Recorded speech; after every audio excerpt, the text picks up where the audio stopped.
મહર્ષિ પોતાના ગુરુને વંદન કરે છે. પોતાના ગુરુ કોણ? તો કહે છે સુખદેવજી મહારાજ. અને સુખદેવજી મહારાજને વંદન કરતા ભગવાનની વંદના કરી છે 32 અક્ષરોમાં, અનુષ્ટુપ છંદની અંદર. અને પોતાના ગુરુની વંદના કરી છે 64 અક્ષરોની અંદર, ડબલ અક્ષરોથી પોતાના ગુરુની વંદના કરી છે. અને સુત મહર્ષિ પોતાના ગુરુની વંદના કરતા યમ પ્રૌર્વજંતમનુપેતમપેત કૃત્યમ દ્વૈપાયનો વિરહકાતરયા જુહાવે પુત્રેતિ તન્મયતયા તરવો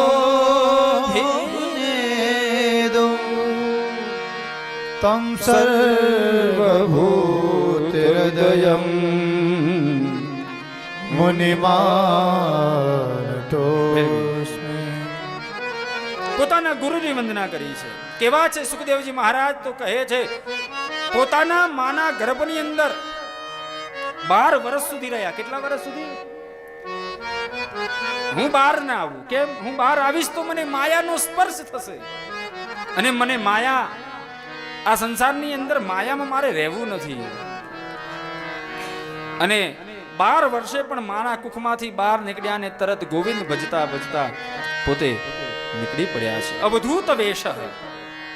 12 વર્ષનો બાળક તો અવધૂત હોય ને. જટા લાંબી થઈ ગઈ હતી. દિગંબર અવસ્થાની અંદર જ સુખદેવજી મહારાજ ચાલી નીકળ્યા છે.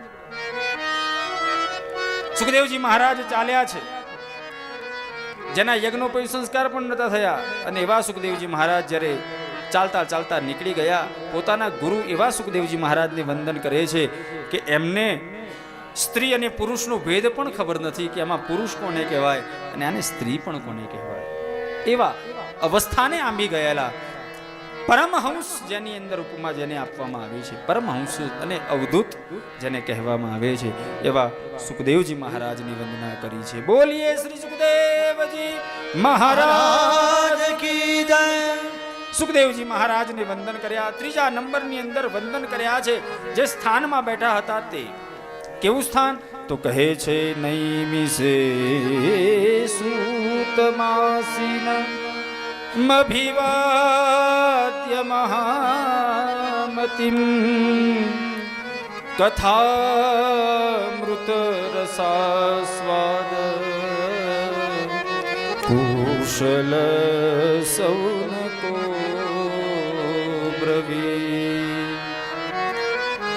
દિવ્ય નૈમિષારણ્યની અંદર જે સંતો અને બધા જ ઋષિઓ બેઠા છે તે સ્થાનને વંદન કર્યા છે. અને વંદના કરી અને તરત સૌનકજી મહારાજ, સૌનક ઋષિ એ પ્રશ્ન પૂછવામાં કુશળ હતા. કેવા હતા? એટલે પ્રશ્ન પૂછ્યો છે. ઘણા લોકો બધા અનેક વાતોમાં કુશળ હોય ને. કોઈ વાતો બનાવવામાં કુશળ હોય, કોઈ વાત કહેવામાં કુશળ હોય, કોઈ પૂછવામાં કુશળ હોય, કોઈ કહેવામાં કુશળ હોય, કોઈ રસોઈ બનાવવામાં કુશળ હોય, કોઈ શૃંગાર કરવામાં કુશળ હોય, કોઈને વગાડતા સારું આવડતું હોય. બધાની અલગ અલગ ક્વોલિટી હોય. એમાં આ સૌનક ઋષિ હતા ને, તે પૂછવામાં બહુ કુશળ હતા. અને સુત મહર્ષિ ને પ્રશ્ન પૂછે છે અને કહે છે અજ્ઞાનધ્વાંત વિદ્વંશ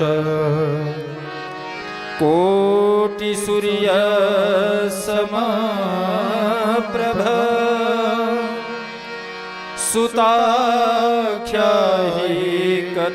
સુતાખ્યાહી કથા સારમ મમ કર્ણ રસાયણ.